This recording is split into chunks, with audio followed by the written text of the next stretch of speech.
We've travelled to more than 60 countries, yet somehow this is our very first time in Singapore.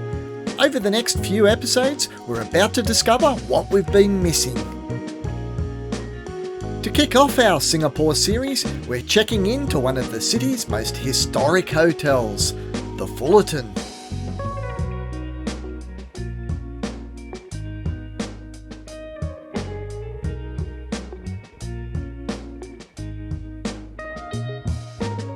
Singapore is an island nation at the southern tip of the Malay Peninsula.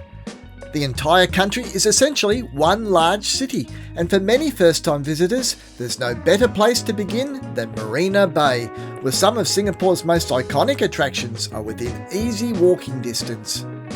And right where the Singapore River meets Marina Bay sits the Fullerton Hotel.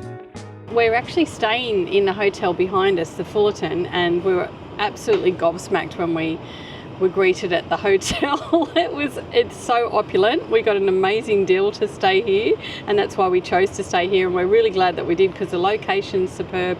The hotel's like nothing we've ever stayed in before. It's phenomenal, and the price was amazing. I think we just really snagged a really good deal. Lydia was right, we really did snag a great deal. We booked through an Australian travel site and paid just $340 a night, a whopping 40% off the advertised rate.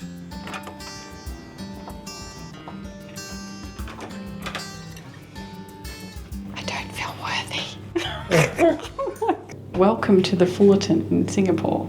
My mouse, just pick it up off the floor and let's have a look. My goodness. We've got a sitting area. We've got a lounge and a desk. And it comes with a fan. Oh my God. What? We've got 2 single beds. Oh, that was the only thing with the discount that I got. It was 2 single beds. Oh. Yeah, that's okay. So we'll sleep well tonight. You've got slippers beside the bed all ready to go. What? This is, oh my God, you've got to be kidding me. They've thought of everything. There's lip gloss, there's notepads. This is insane. Wowzers. What are we looking out at? We're looking, oh, look at that. We're looking into the foyer area. Okay, so. What? This is insane. It's huge though. It's massive. It's ginormous. It's like a suite. It's humongous. So they've got lots of cool little things in the bar. Beers and cokes and juices. Man. And a bottle of wine, Lydia. Oh. And then let's have a look at the bathroom. Oh my goodness. Oh my goodness. Oh, we've got a separate toilet. With a telephone. So this is a potable water, a drinkable water thing. Yep. Yeah. And you've got your bath. I've got a bath. That's not just look at the size of the bath. And a shower with a nice waterfall head. And a stool. And a little stool. But I saw something out of the corner of my eye behind me. Now I'm intrigued. Put the toilet seat down again. It's not going to squirt me in the face. No, step out. Okay. That's pretty amazing. Just in case you're too lazy to lift up your own lid. Yeah. It does it for you. Wow. You see all these people walking in and they're all glamorous, and here we are. Really looking the part. Like, oh my goodness, I don't feel dressed for this. It's a very historic building. It used to be the General Post Office here in Singapore.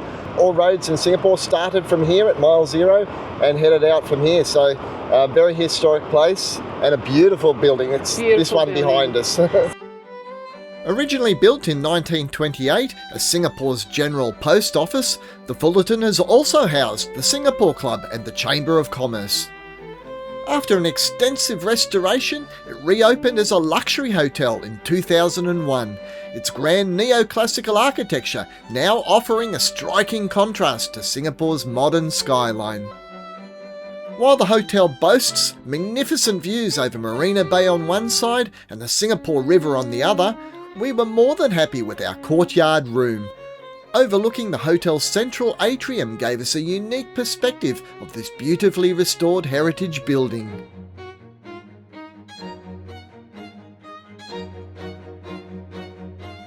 We'll explore Marina Bay in a future episode, but for now we headed in the opposite direction along the river.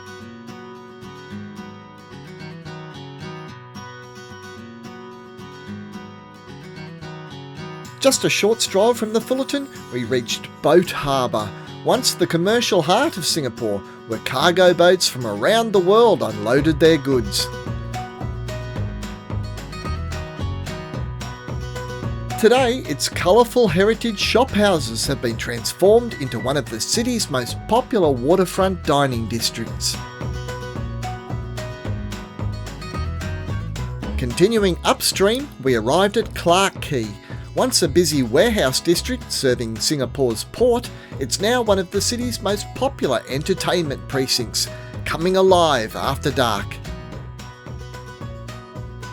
After our riverside stroll in Singapore's tropical heat, we headed back to the hotel to cool down before returning that evening.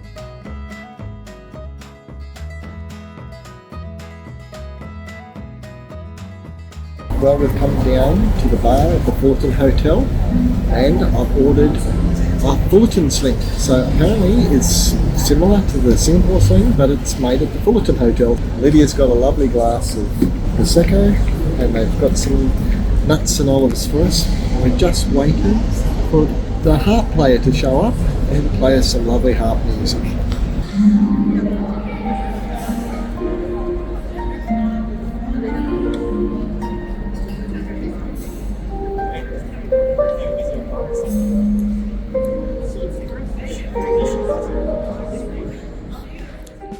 As day turns to night, the lights of Singapore come on. The tropical heat eases and the city takes on a completely different feel.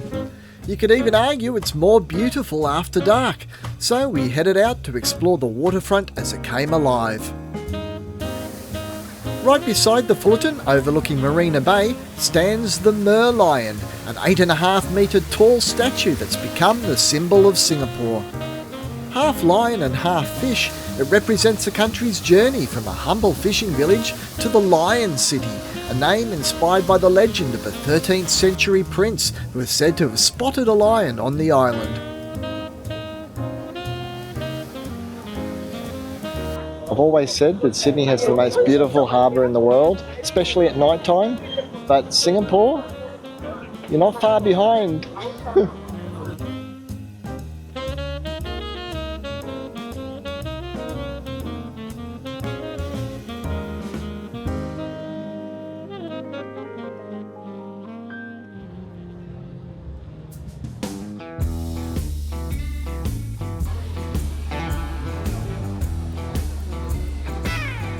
As we headed along the river through Boat Quay, we couldn't believe how different it felt from earlier in the day. The waterfront was now buzzing with people, and restaurant hawkers were out in force trying to tempt us inside. We ran the gauntlet and continued on to Clarke Quay, which had also come alive.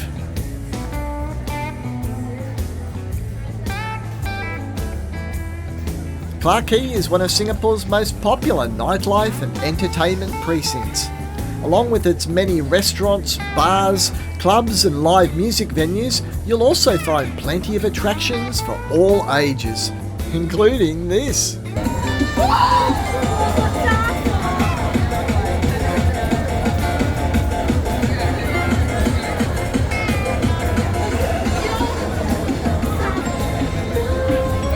You want to go? No. Our plan for dinner was to try one of Singapore's signature dishes, chilli crab. Lydia, being celiac, was especially excited after reading that one of the restaurants in Clarke Quay could prepare it gluten-free. It could be done gluten-free for me. Apparently they can do that, so I'm down for some chilli crab. Unfortunately, when we arrived, we discovered that they no longer offered a gluten-free version, so our hunt for Singapore's famous chilli crab would have to wait. Unfortunately, no Singapore crab tonight. It's they can't do it gluten-free, even though online it said it was. Very disappointed. Very disappointed. So Don't trust ChatGPT food, gluten-free food recommendation. Luckily, we'd spotted an Italian restaurant back at Boat Quay serving gluten-free pizza, so we headed there instead. If anyone knows where to find gluten-free chilli crab in Singapore or in Australia, Would love to hear your recommendations in the comments. This is only the beginning of our time in Singapore. We have plenty of exciting things planned over the next few episodes, including something we're keeping secret for now. But here's a little hint. We'd love you to subscribe and come along for the rest of our Singapore adventure.